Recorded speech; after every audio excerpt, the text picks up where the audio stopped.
The warning buoys had been floating at the edge of Terran space for 3 standard cycles now, their messages broadcasting in every known galactic language. The Valorian Empire had received them, read them, and promptly dismissed them as the bluster of a primitive species that had only recently discovered faster-than-light travel. Commander Aliana stood on the bridge of the Imperial Sovereign, her violet skin gleaming under the ship's cold lights. Her 4 eyes scanned the tactical display with practiced efficiency. Behind her, the crew of her flagship worked in disciplined silence, their movements precise and coordinated. The Valorian Empire had conquered 47 star systems in the last decade alone. What was one more? "Commander," her tactical officer reported, "we are approaching the boundary markers. The human warning buoys are still broadcasting." "Let them broadcast," Aliana said dismissively. "Humans are barely more than animals who learned to work metal. Their warnings mean nothing." The Imperial Sovereign crossed into Terran territory with 17 support vessels, a force that had broken entire planetary defense networks. Aliana had fought in a dozen campaigns, and this would be the easiest yet. Intelligence reports showed that humans had only managed to colonize 3 systems beyond their homeworld. They had no shield technology, no plasma cannons, no dimensional drives. They were infants playing at being warriors. "Commander, we're detecting a single vessel approaching," the sensor operator announced.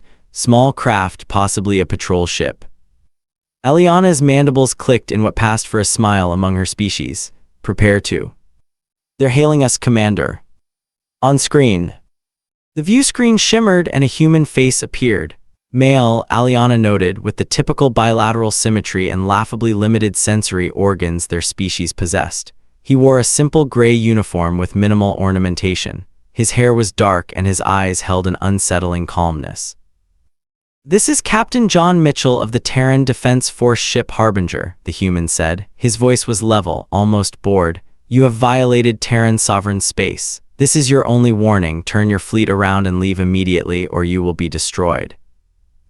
Aliana's entire bridge crew erupted in what could only be described as laughter, a series of clicking, chittering sounds. One ship, one pathetic, tiny ship against an entire battle fleet. "Human," Aliana said, her translator rendering her words in standard galactic. "I am Commander Aliana of the Valorian Imperial Fleet. We have conquered more worlds than your species has discovered. Your ship is barely larger than one of our shuttle craft. Stand down, surrender, and perhaps we will allow your species to serve the Empire as laborers." John's expression didn't change. He simply looked at her with those disturbingly calm eyes. "You were warned," he said, "remember that." The transmission ended. "Commander, the human ship is powering up some kind of weapons system," the tactical officer reported. "I'm reading energy signatures unlike anything in our database." "Destroy it," Aliana ordered. "Fire all forward plasma batteries." The Imperial Sovereign unleashed a barrage that would have vaporized a small moon. Streams of superheated plasma lanced through space toward the tiny human vessel. And stopped. The plasma bolts simply halted in mid-space, frozen as if time itself had been suspended, then slowly began to compress, shrinking into smaller and smaller points of light until they winked out of existence entirely. What Aliana began. The human ship fired. There was no dramatic beam of light, no spectacular explosion. The Imperial Sovereign's shields simply ceased to exist. Every system showed them as offline, but the engineers reported no damage, no malfunction. The shields weren't broken, they had been erased, removed from reality as if they had never existed at all. "Evasive maneuvers," Aliana shouted. "All ships open fire." The 17 support vessels of her fleet unleashed everything they had. Missiles, plasma bolts, kinetic rounds, every weapon in the Valorian arsenal. The human ship sat motionless in space as the devastating barrage approached. None of it reached the target. Every projectile, every energy beam, every missile simply vanished as it came within a kilometer of the Harbinger. Not destroyed, not deflected, vanished, as if passing through a doorway into nowhere. "Analysis," Aliana demanded, her 4 eyes wide with something she hadn't felt in years: fear. "Commander, I don't know," the science officer stammered. "The technology is completely beyond our understanding. They're manipulating spacetime itself, or possibly working with quantum fields we haven't even theorized yet. Whatever they're doing, our weapons can't touch them." The Harbinger moved. It didn't accelerate, it simply was in one place and then it was in another, as if the space between had been folded away. it materialized next to one of the support vessels, the Crimson Talon. A beam of pale blue light touched the Valorian ship. The Crimson Talon didn't explode. It didn't burn. It simply began to come apart molecule by molecule, atom by atom, disassembling itself in perfect geometric patterns. The crew didn't even have time to scream. Within seconds, where there had been a warship crewed by 300 Valorian warriors, there was nothing but a cloud of constituent particles drifting in space. "Retreat," Aliana ordered. "All ships emergency jump now." But the Harbinger was already moving again. One by one, it systematically dismantled Aliana's fleet. The human ship moved with impossible precision, appearing next to each vessel just long enough to touch it with that terrible blue light. Warships that had bombarded planets fell apart like children's toys. Shields that could withstand nuclear detonations might as well have been tissue paper.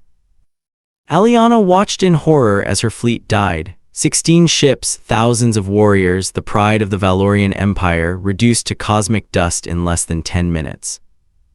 Only the Imperial Sovereign remained.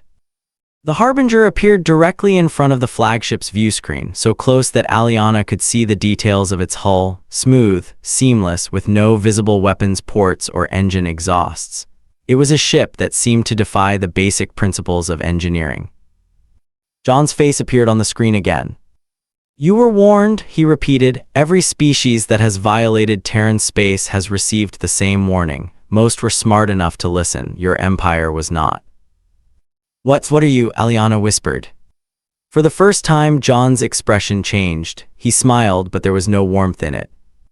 "We're human," he said simply. "We spent 10,000 years fighting each other, developing weapons to kill our own kind. We got very, very good at it. When we finally united and turned our attention to the stars, we made a decision. Never again would humanity be the victim. The warning buoys are not a bluff, Commander. They are a courtesy, a chance to avoid what happens to those who ignore them." "This is impossible," Aliana said. "Our intelligence reports." "Your intelligence reports told you what we wanted you to know," John interrupted. "Humans have been traveling the stars for less than a century in your time, yes, but we spent that century preparing, learning, developing. We watched the Valorian Empire conquer world after world. We studied your tactics, your technology, your weaknesses, and we decided that when you came for us, we would be ready." The Harbinger moved closer, and Aliana could now see weapons ports opening along its hull, dozens of them, hundreds perhaps, each one targeting a different system on her flagship. "I'm going to let you leave, Commander," John said. "One ship out of 18. You're going to return to your empire and you're going to deliver a message. Terran space is forbidden. We have placed warning buoys at every entry point. Any ship that crosses those boundaries will be destroyed. No exceptions, no negotiations. We don't want your territory. We don't want to conquer your worlds, but we will defend ours with absolute prejudice." "The Empire will send a larger fleet," Aliana said, though her voice shook. "Our armada numbers in the thousands." "Then we'll destroy thousands," John said calmly. "Commander, let me be perfectly clear. Humanity has weapons you cannot imagine, technology that would seem like magic to your scientists. The Harbinger is one ship, and it's not even our most powerful. We have weapons that can ignite stars, devices that can fold entire solar systems into dimensional pockets, machines that can rewrite the quantum state of matter itself. We developed these things to fight each other, and we're very, very good at using them." He leaned forward, his calm facade cracking just enough to show something cold and terrible underneath. "Earth's history is written in blood, Commander. We have killed billions of our own kind over scraps of land, differences in belief, the color of skin. We perfected genocide, industrialized warfare, created weapons capable of destroying our own world 100 times over. And then we unified, we grew up, and we pointed all that creativity, all that murderous ingenuity outward. We looked at the galaxy and said, never again will humanity be prey."